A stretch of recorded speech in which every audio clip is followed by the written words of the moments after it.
মোগলাই পরোটা সন্ধ্যার সময়।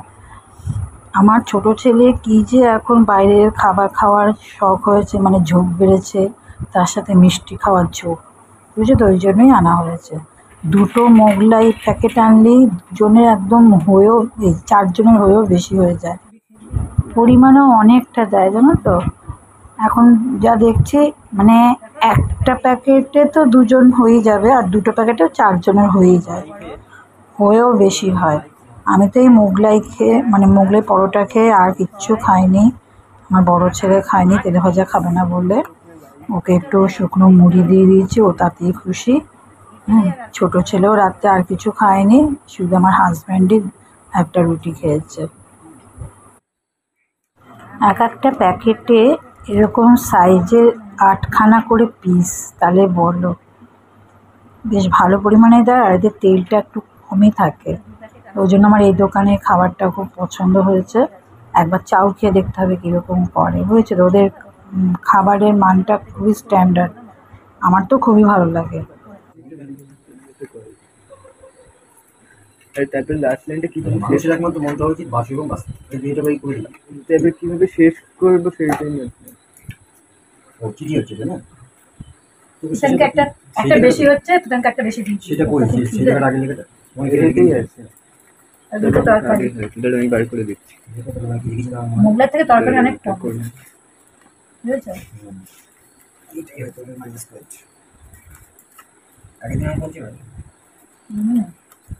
তরকারিতে কেউ খায় না, ওগুলো একসঙ্গে দেবো তোকে না আলাদা কথা, আলাদা করে একটু পরিমাণ হবে না, যা তুলেছিল সেটাই নেবো।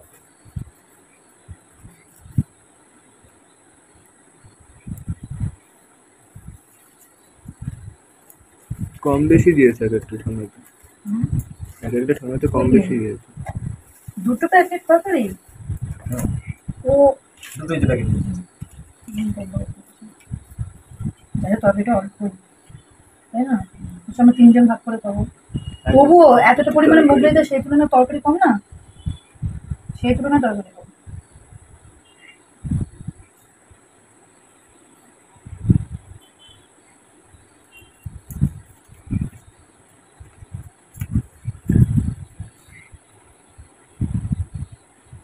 আমার বাবা স্বাস্থ্য সচেতন, শুধু খাওয়ার দিক দিয়ে লাগবে, বাইরে খাবার দাবার খায় না, তার টাইম খাওয়া টাইম কম নেই, ওটাই তো স্বাস্থ্য অসুস্থ। দেখে ওকে শুকনো মুড়ি দেবো কিনা, খাবে কিনা।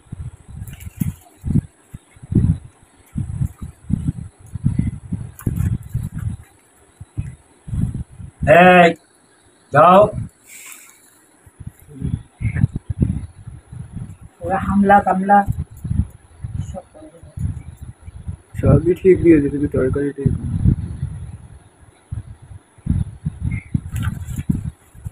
এই দোকানটাও খারাপ করতে হবে, এই দোকানটা উঠেই গেল। এতে তাও একটু তেল থাকবে, কিন্তু এদের তেলের পরিমাণটা একটু কমই লাগে।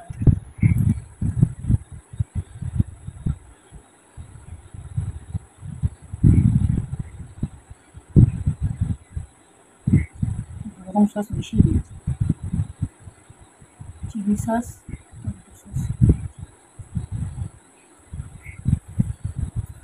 কিন্তু বাদাম খেয়ে দেখতে ইয়ে হয়ে গেছে।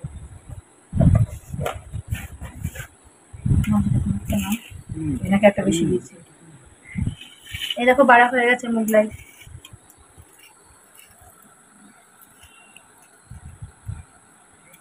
আমার বড় ছেলে খাবে না বাইরের খাবার, দেখি মুড়ি খাবে কিনা, আমি একটু শুকনো মুড়ি দিয়ে দিই। এই দেখো আজকে সুজি পরোটা করবো, মেখে নিয়েছি। এটা হচ্ছে সুজির পরোটা, ঠিক আছে। আর এই আলু তরকারি বসিয়ে দিয়েছি, তোমাদের সাথে শেয়ার করতে পারিনি যে কীভাবে করছি, পরে কোনোদিন সুযোগ পেলে করবো, ঠিক আছে। এক হাতে ফোন ধরে তো করা সম্ভব না, তাই করতে পারিনি। চলো টিফিনটা তাহলে গুছিয়ে করে নিই। এই দেখো সুজির পরোটাগুলো ভেজে নিচ্ছি শুকনো তাওয়াতে, কিছু গোল করেছি আর কিছু ত্রিকোণ করেছি। এটা একটু ভালো করে মাখার দরকার ছিল, বেলা হয়ে গেছে, ওষুধ খাচ্ছি তো, বেলা করে ঘুম ভাঙে আমার, প্রায় 9টা নাগাদ।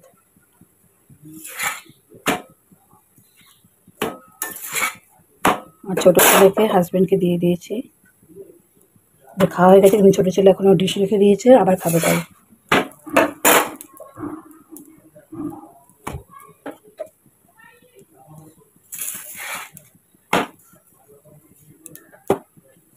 চলো পরোটাগুলো সাকার তোমাদের সাথে কী শেয়ার করছি। চলো দেখো আজকে ইলিশ মাছ কাঁচকলা দিয়ে করবো, ঠিক আছে। তার জন্য দেখো কাঁচকলার খোসাটার মধ্যে ভাপিয়ে নিচ্ছি, কারণ খোসাটা ভর্তা করে ফেলবো। ফেলে তো দেবো না, কারণ যথেষ্ট উপকারিতা আছে যেন কাঁচকলার খোসাতে, কাজে ফেলে দেবো না, এটা দিয়ে ভর্তা করবো। একসাথে এটা ভাপিয়ে নিচ্ছি। দেখো আমি এখন টিফিন বক্সের মধ্যে ঢুকে বসে ইলিশ মাছটা রান্না করবো।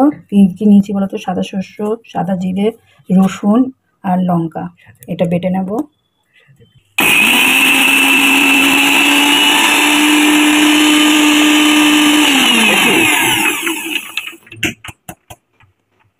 বর্ষার সময় এখন জল বেরোয়।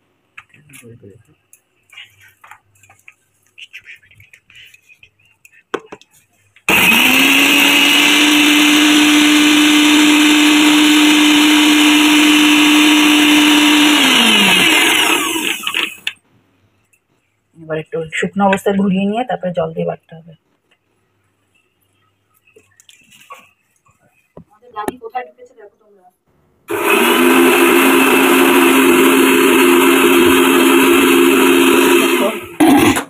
তেল দিয়ে দিয়েছি, মাছটা রান্না করবো তার জন্য সর্ষের তেল দিয়ে দিয়েছি। এবার দেব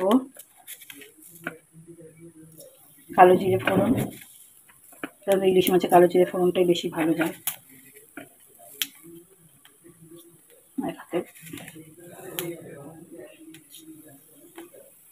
কালো জিরে ফোড়ন দিয়ে দিলাম। এবার দেবো কাঁচকলাগুলো,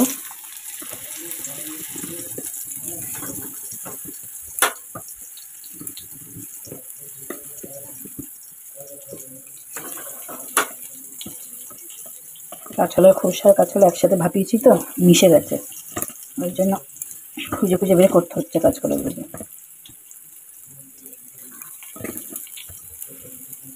কাঁচকলার খোসা এগুলো আবার বেটে ভর্তা করবো। ইলিশ মাছ ভাজা হয়ে গেছে, বেশি ভাজিনি, বেশি ভাজলে স্বাদ থাকে না মাছের, বিশেষ করে ইলিশ মাছ। হালকা ভেজে নিয়েছি, ভেবেছিলাম ভাজবো না, কাঁচা অবস্থাতেই রান্না করবো, তারপরে কি মনে হলো কারণ থাক ভাজি। এটা ভাজা হতে থাকুক। দেখো কাঁচকলাগুলো ভাজা হয়ে গেছে, এবার এগুলোকে নামিয়ে নেব। কড়াইতে আবার অল্প তেল দিয়ে নিলাম, এই তেলের উপরে মশলাটা ঢেলে নিলাম। যে মশলাটা তোমার জিরে, রসুন, সাদা শস্য আর লঙ্কা দিয়ে বেটেছি, সেই মশলাটা ঢেলে দিলাম। এবার এটা কষিয়ে নেব। মশলাটা আলাদা করে কষালাম না, বুঝেছো, ওর মধ্যে কাঁচকলাটা দিয়ে অল্প কষিয়ে জল ঢেলে দেবো, তেতো হয়ে যাবে। শস্য আছে তো, এটা আমি খেয়াল করি না আগে। সর্ষে থাকলে বেশি কষালে বা তিতকুটে হয়ে যায়।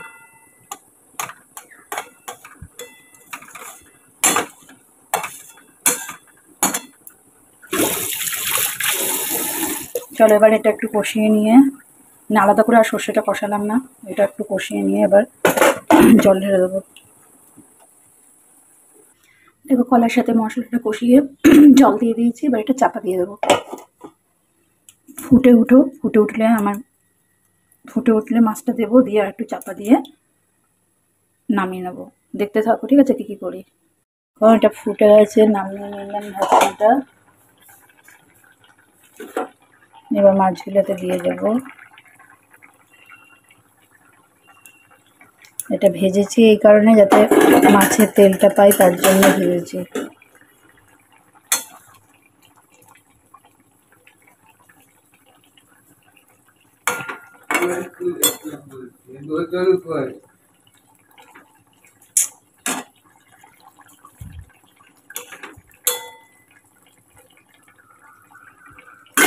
এর মধ্যে দিয়ে দেবো দুটো কাঁচা লঙ্কা আর একটু কাঁচা সর্ষের তেল।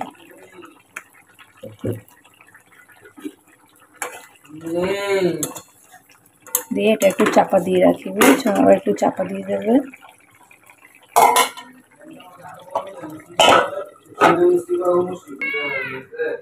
এই দেখো মাছটা নামিয়ে নিয়েছি, মাছটা হয়ে গেছে।